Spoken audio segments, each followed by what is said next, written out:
solución es medicina, un programa para dar a conocer lo que a usted le interesa en temas de salud, con la conducción del doctor Javier Ávila y la doctora Eva Perusquía.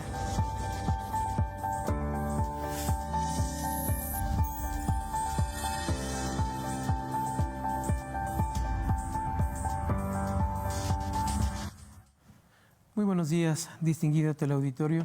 Bienvenidos sean a su programa Soluciones Medicina, programa auspiciado por el Sistema Universitario de Salud.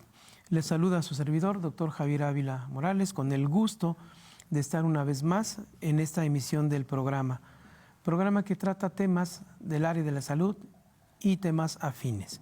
Les recuerdo que tenemos algunas líneas y teléfonos de comunicación, 442-344-1404, WhatsApp para mensajes. Estamos en Facebook, TV UAQ, en YouTube, TV UAQ en vivo y en los teléfonos que aparecen en pantalla para dejar mensajes en vivo para poder interactuar con nosotros. Esta mañana para mí es un placer y un gusto contar con la presencia de un distinguido amigo, médico y toda una institución en la pediatría en nuestro estado y reconocido también a nivel nacional, el doctor Sergio Alberto Blanca Álvarez. El doctor, orgullosamente egresado de nuestra Facultad de Medicina, realizó sus estudios de posgrado en pediatría en Centro Médico La Raza, ha tenido puestos muy importantes como delegado federal del ISSSTE en nuestra entidad, ha sido asesor de salud en el gobierno del gobernador Calzada, y ha tenido una distinguida trayectoria como docente en nuestra facultad y también en el ámbito de la medicina y el ejercicio privado. Así es que, sin más ni menos, le doy la más cordial bienvenida al doctor Sergio Blanca. Sergio, muchísimas gracias por estar con nosotros. Bienvenido.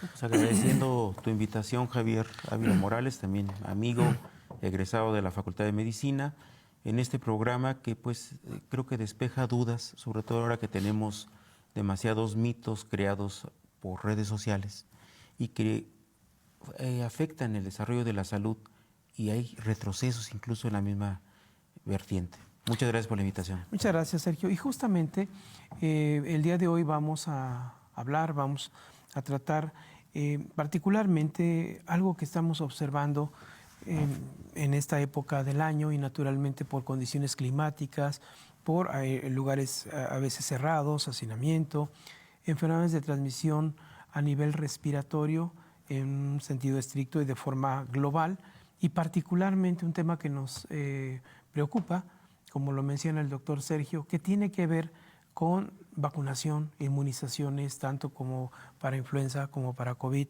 y que creo que son muy importantes poder aclarar algunos temas, algunos puntos, y qué mejor que con una gente experta en el área. Sergio, en primer lugar, quisiera preguntarte para que pudieras platicarnos qué está pasando con las enfermedades respiratorias, particularmente en los niños, en los infantes, en este tiempo. Creo que en todos lados, todo el mundo estamos enfermos, adultos, niños, pero en las áreas de las escuelas, guarderías, ¿qué pasa, Sergio? Estamos teniendo una elevada incidencia de infección de vías aéreas superiores, en especial superiores. En la infancia hay que recordar que en pediatría, como sabes, Javier, tenemos una amplitud muy grande de edades. Vemos desde un recién nacido hasta los 18 años de edad. Son patologías diferentes, virus los comparten, ahí sí son compartidos los virus, y hemos tenido una alza significativa, sobre todo en la última semana de noviembre, y todo diciembre y hasta la semana pasada de influenza. ¿Por qué? Bueno, la vacunación no ha cumplido el objetivo. Por un lado, las personas no se han querido vacunar por el mito de que les da la enfermedad. Realmente no creo que no van a lograr ni siquiera los estándares, las metas de vacunación, y no es culpa necesariamente de gobierno, como siempre se dice. La vacuna, la Secretaría de Salud, CESEC, la ha tenido disponible y no se ha aplicado. Aparte, tenemos un dique que yo estoy muy en contra desde que era residente de pediatría.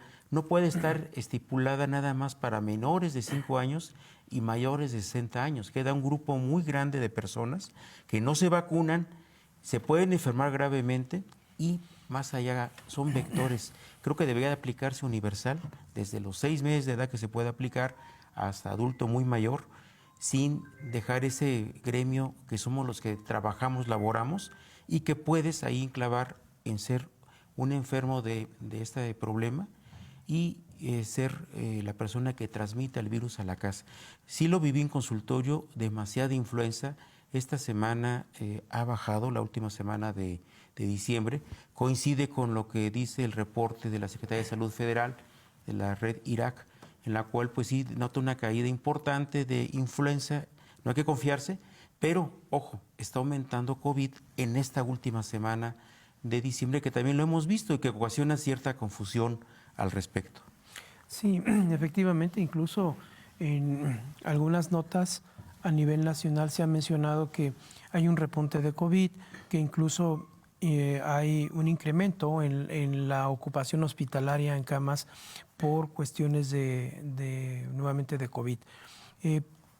¿A qué atribuyes esto? Me parece que ciertamente el año pasado veíamos un descenso en todos los grupos de edad, en todos los grupos etarios y también en las personas que llegaban a tener pues como que el impacto de la gravedad de la enfermedad había sido un poquito más leve, si podemos considerarlo así, y atribuíamos a que el efecto de la vacunación, entre otras cosas, las medidas preventivas. Pero, ¿qué opinas de esta situación que está pasando nuevamente con COVID? ¿Cuál crees tú que sea la causa de que una vez más se esté incrementando? Sabíamos que el COVID llegaba para estar con nosotros. Era algo que estaba claro. Pero, ¿qué nos puedes comentar para que tengamos una visión un poco más clara?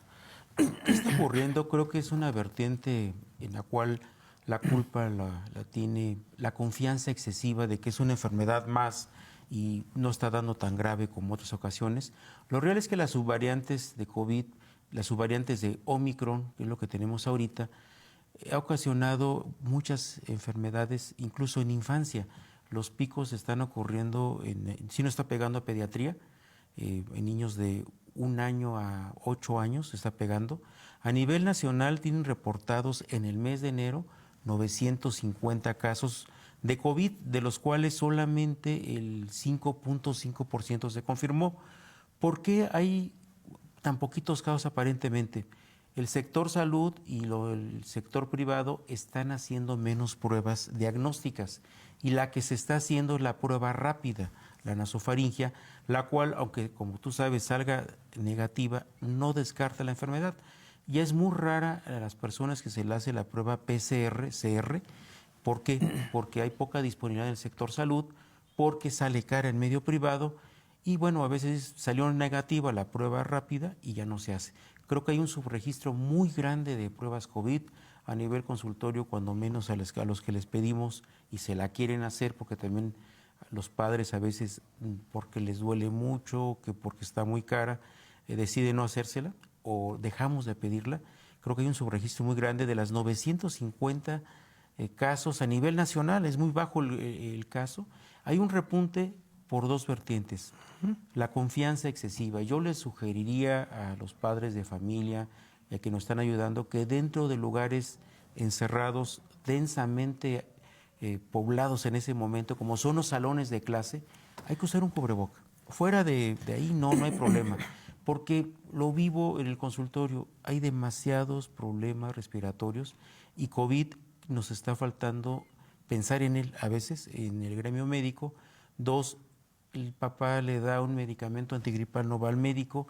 La tercera es, se están haciendo pocas pruebas y yo insisto, la confianza es excesiva.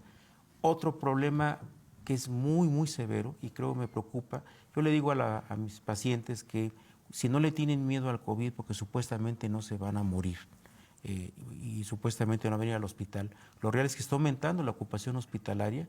En esos 950 casos hay muchos hospitalizados. Es tenerle miedo a los efectos post-COVID, la fatiga crónica, la carditis, fallas renales incluso, en las cuales pues pareciera no importarles. Y algo que es un retroceso histórico, no solamente en la vacuna COVID, sino en todas, es cómo se está mitificando para mal la aplicación de vacuna COVID y la correlacionan con N cosas. Es lamentable que le crean más a un influencer en TikTok que le crean más a un especialista, un infectólogo, internista, incluso un oncólogo. Tú tienes casos que si les da COVID pudieran fallecer. Esto es un dato de consultorio de mis pacientes de 5 años que ponen la vacuna en México. Se puede poner desde los 6 meses a 15 años. Calculo casi que 25 o 30% solamente de mis pacientes de muchos niveles económicos tienen aplicada 2 dosis de vacuna COVID. ¿Por qué? El mito de que le va a ocasionar N problemas a este paciente. Lo real es que no te estás cuidando, se nos olvidó cómo toser, cómo estornudar, se nos olvidó lavarnos las manos, se nos olvidó el gel antibacterial, entras a lugares densamente poblados, estornudas en forma escandalosa, ya no hay protección dentro de los lugares densamente habitados en ese momento, y si a eso le sumas que no están vacunados, es tremendo. Y esto antivacunas permea a otras enfermedades, Javier. No puede ser que después de 18 años, 15 años de no ver enterovirus agresivos prevenibles como rotavirus, en el mes de enero tuvimos, no graves, pero 7 casos de rotavirosis, porque no le quisieron poner o no había vacuna contra rotavirus. También hay que reconocer que, por un lado, faltaron vacunas en una temporada del gobierno federal actual, y por otra vertiente, que se ha desocupado mucho de la salud, el gobierno federal actual, en crítica proactiva, y la otra, pues la población no ayuda. Muchos millennials con estudios elevados altos y algunos centennials se han opuesto contundentemente a vacunar a los niños. Hay niños que salen con la vacuna que le pone el seguro, el IMSS o CESEC, tuberculosis y hepatitis B, y no lo llevan a vacunar. Sí, me parece que has tocado un punto muy sensible, porque hemos observado las famosas enfermedades emergentes, enfermedades que creíamos, si bien no erradicadas, pero que ya no estaban en el escenario médico de diario, como la propia tuberculosis. Y justamente de manera concomitante, y hablo a título personal, que justamente ahora con COVID encontramos muchas pacientes, al menos en el ámbito que me toca a mí manejar, muchas pacientes con ganglios crecidos en el cuello, ganglios en las axilas. No sabíamos si realmente tenían que ver con la aplicación de una vacuna, si tenía que ver, por ejemplo, con COVID, pero lo que sí aprendimos fue que muchas de ellas, al momento de que fue obligado a hacerles una biopsia, nos reportaban, difícilmente podemos encontrar, tú sabes, el bacilo de la tuberculosis, claro, pero sí podemos ver los estragos que produce, y muchos de nuestros patólogos nos decían, pues es una enfermedad granulomatosa, y por ende se les mandaba a hacer pruebas de PPD, una serie de cosas, y resultaba que era tuberculosis. Es decir, como que algo pasó. Yo no sé si la infección viral modificó un poco la cuestión biológica, y que este tipo de agentes, enfermedades emergentes, que de repente ya estábamos más o menos tranquilos, hay un repunte de esas enfermedades, ¿no? Sí, es muy lamentable. En Estados Unidos reportan 2 casos de polio, una patología que nos tocó como estudiantes participar en las primeras campañas de vacunación del doctor Kumate en 1986. Estas campañas de vacunación hizo que en el 92 o 93, no recuerdo, se haya erradicado la polio en México. Las campañas de vacunación 3 por año eran muy exitosas, se le actualizaba el esquema de vacunación de los niños, se les ponía una dosis a los menores de 5 años de Sabin oral, y logramos erradicar en México, y no ha habido todavía casos de polio salvaje, que le llaman, en pacientes que no están inmunizados. Hoy la vacuna se aplica a los 2, 4 y 6 meses, intramuscular, en la vacuna hexavalente, que son 6 vacunas en una, pero pues lo grave es, uno, que no se llegan a aplicar a veces las vacunas de 2, 4 y 6 meses, que las campañas de vacunación, lamentablemente, Javier, desaparecieron, son historia, en un programa tremendamente mal manejado de salud. Faltaban unos años para tener bandera totalmente blanca, y si en Estados Unidos reemerge polio, que es una enfermedad que te deja discapacitado de por vida, aquí ha habido brotes de tuberculosis en forma generosa, hemos tenido brotes de sarampión, de tal manera que ahorita la vacuna de 6 años la están adelantando antes de los 2 años. La vacuna de 6 años es papera, rubiola y sarampión, SRP. ¿Por qué? Porque ha habido brotes de sarampión y coincide con niños que no han sido vacunados. Que faltó la vacuna, ahorita sí hay vacunas, no hay excusa. Lo que sí creo, a título personal, que se debería de legislar porque son derechos de los niños, son derechos humanos tener acceso a la vacuna, y creo que debería de ser una obligación constitucional el que se apliquen las vacunas en los menores de 18 años de edad. Ya a los 18 tú decidirás si te quieres enfermar, pero es por tu cuenta. No se puede decidir por un infante, en especial más antes de la adolescencia. Es un problema muy serio. Se aplican menos vacunas y ¿qué tenemos? Pues bueno, hubo mucha influenza. Este año hubo demasiada influenza por falta de vacunación. Yo mencionaba 2 vertientes, no se la quisieron aplicar, y la otra, pues, faltaron vacunas, y tenemos un grupo muy grande sin vacunas, 5, 60 años de edad. La otra es, el virus fue agresivo, no ocasionó muertes. En Querétaro creo que hubo 2 fallecimientos en enero. En enero no hubo fallecimientos de COVID en Querétaro. Y bueno, Querétaro, como detalle, es el tercer lugar en incidencia por 1,000 habitantes de COVID y de influenza, lo cual habla de 2 vertientes. La buena, quizá estamos haciendo más pruebas que otros estados. Eso habla bien del sector público. Esa es una óptica. Sí, es una óptica. Yo sinceramente creo que sí se toma más el cuidado en hacer este tipo de pruebas. Habla de que el gremio médico pues trabaja un poco mejor, quitando egolatrías. Y la otra, pues también un coscorro. No puede ser que seamos los queretanos tan confiados, ¿no? Si presumimos que tenemos muchos estándares buenos en economía, y incluso ser la segunda ciudad más cara del país, no podemos presumir un tercer lugar. Aquí habla, por un lado, que estamos haciendo más pruebas. Eso habla bien del sector salud en Querétaro. Y la otra es que hay excesiva confianza. Tú lo ves en un súper, ¿no? En un lugar que te tosen y te llegan las partículas y lo sientes en tu cuerpo. Sí, son situaciones que se han venido, digamos, como tú lo mencionas, desatendiendo. Bueno, les recuerdo a nuestra distinguida audiencia que esta mañana nos acompaña el doctor Sergio Alberto Blanca, médico pediatra, y esta mañana estamos hablando de las enfermedades respiratorias, particularmente niños, y del impacto que se han presentado estas a la alza, y particularmente también el impacto que tiene el proceso de vacunación preventiva para estas entidades. Sergio, regresando un poquito a parte de este tema, ¿vale la pena considerar nuevamente retomar las medidas que tanto nos estuvieron diciendo que implementáramos? Cubrebocas, gel, lavado de manos, todo eso. ¿Tú lo recomendarías? Y disculpa que te haga esta pregunta porque, por ejemplo, hablo de un ámbito, el ámbito quirúrgico. En pandemia, en el pico más alto, prácticamente se suspendieron las cirugías programadas y solamente se hacían cirugías de urgencia. Y había recomendación también de que los pacientes se les hiciera su prueba COVID.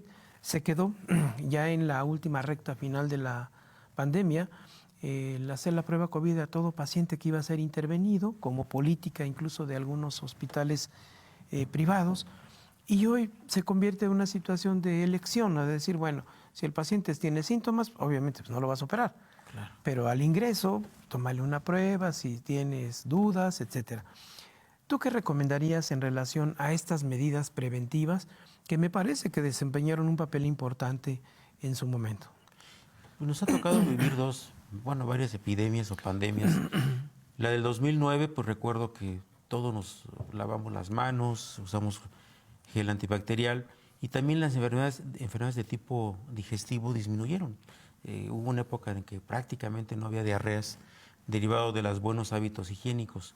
En COVID también, de hecho, los cuadros enterales, los cuadros diarreicos disminuyeron mucho.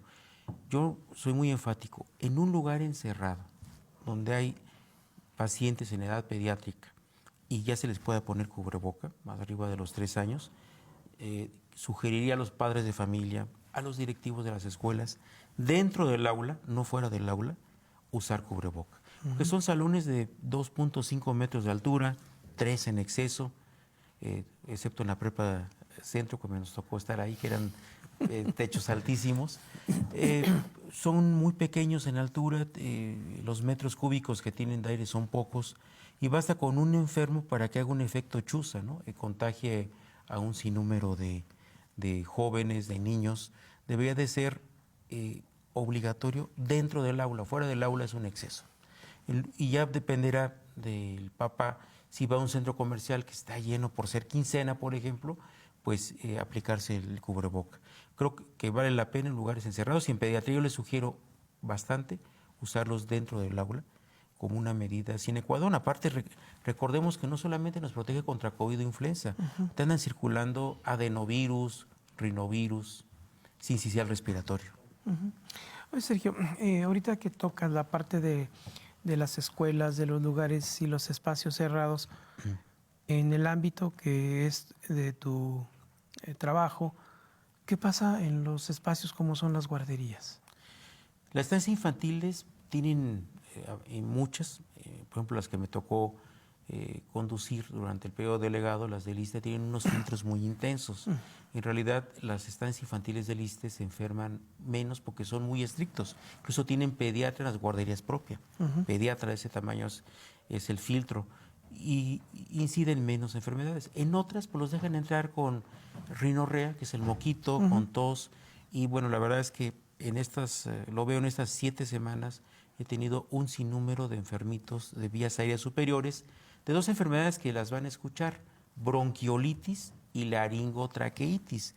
¿Qué significa la bronquiolitis? Como tú lo sabes, es una inflamación de todo el revestimiento interno de los bronquios, que ocasiona dificultad respiratoria, que ocasiona fatiga, que ocasiona tos, que ocasiona que el paciente incluso llegue a ser hospitalizado, y que se puede complicar con una neumonía viral o incluso bacteriana. Bacteriana, sí. La laringotraqueitis lo han vivido los papás, lo han escuchado, se inflama la laringe, nos quedamos un poquito disfónicos, o sea, nuestra voz es tenue, y una tos. Aquí el comentario es que en esta temporada hemos visto que la tos está durando mucho, dado que se está produciendo muchas sustancias inflamatorias por parte de nuestro propio cuerpo, y hace que la tos dure hasta 15 días. Periodo más prolongado. Muy prolongado, es y una que tos desespera. reactiva, ¿no? Reactiva. Porque ya el virus ya no está, que no es un ser vivo, como se sabe, pero queda una inflamación interna, que en COVID lo que mata no es el virus por sí mismo, sino es el proceso inflamatorio que creamos el ser humano y que nos autoataca, por llamar así. Sí, me parece que es un tema importante, y naturalmente nos enseñó mucho COVID, sobre todo las secuelas del síndrome post-COVID, que es una enfermedad sistémica y que nos habla de que puede afectar cualquier sistema de nuestro organismo, por ejemplo, en el ámbito neurológico también, y que nos ha dejado muchas secuelas, o ya mencionaste algunas de ellas, y bueno, esto nos hace reflexionar en que me parece que tenemos que regresar a los principios básicos de la salud, como es la prevención, ¿no? Y si tenemos manera, con medidas accesibles, como el cuidado del aseo de las manos, tal vez el gel, el cubrebocas en espacios cerrados, y por supuesto también de considerar retomar estos procesos preventivos de inmunización, me parece que puede mejorar el ámbito, ¿verdad? Sergio, estamos llegando al término de esta emisión. No sé si fueras tan amable en 2 cosas: un mensaje de término, de cierre, y además un número en donde la gente te pueda localizar. Sí, claro, pues la recomendación es retomar medidas de prevención, ponerse la vacuna sine qua non. La mejor vacuna es Pfizer o Moderna, porque nos protege contra los virus actuales. No les va a pasar nada a los niños, se los aseguro, por la vacunación. Hay que vacunarse, debe de prevenirse con las medidas básicas: cubreboca, lavado de manos, y a cualquier síntoma que el niño tenga, fiebre, fatiga respiratoria, acudir al médico. Muchas gracias, Sergio. Y nos pueden localizar en el 442-212-1495. Muchísimas gracias, Sergio, por estar con nosotros, y agradecemos a nuestro distinguido auditorio que nos haya acompañado. Nos veremos en una próxima emisión. Excelente día. Hasta luego. Solución es Medicina, un programa para dar a conocer lo que a usted le interesa en temas de salud, con la conducción del doctor Javier Ávila y la doctora Eva Perusquía.